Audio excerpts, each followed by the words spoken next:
I first arrived in Sacramento April 3rd. It was. I remember that because it was my brother's birthday.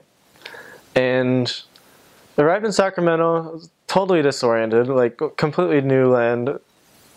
I usually have a pretty good sense of direction, but in Utah that's because the mountains are always to the east.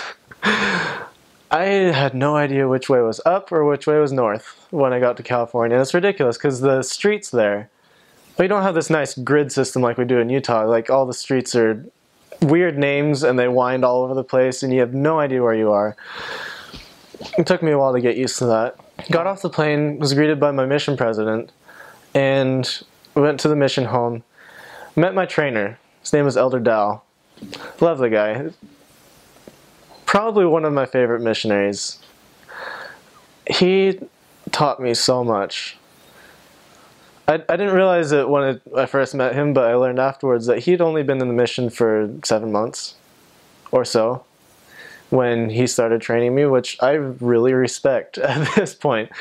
I didn't train my missionary until I was a solid year in. And even then I felt inadequate, but he seemed fearless. It was just amazing.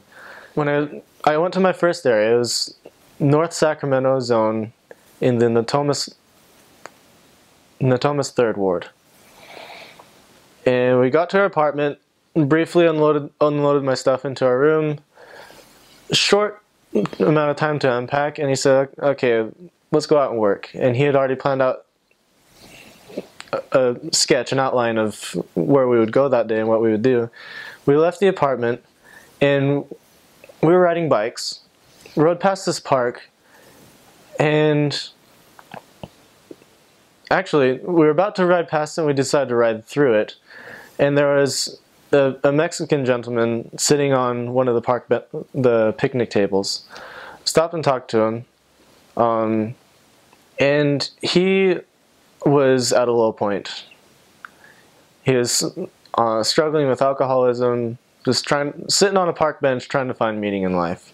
And here come the missionaries. That was my first contact experience as a missionary, and not everyone gets that kind of first experience, but God is good. I'm grateful for that. It really gave me hope and something to hold on to when things got difficult a few days, a few weeks down the road.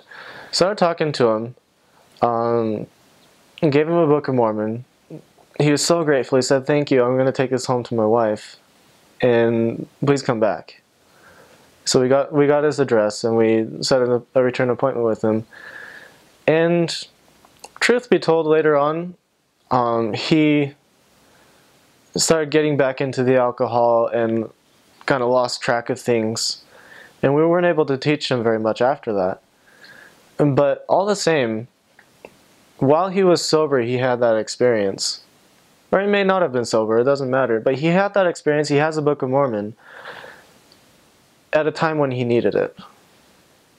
And I know that under all the fog of the alcohol, the real him in there knows what that means. That God answered his prayer when he really needed it, and he'll come around. I don't know how long it'll take. I may never hear of it in this life, but we were there for him because God led us to be there.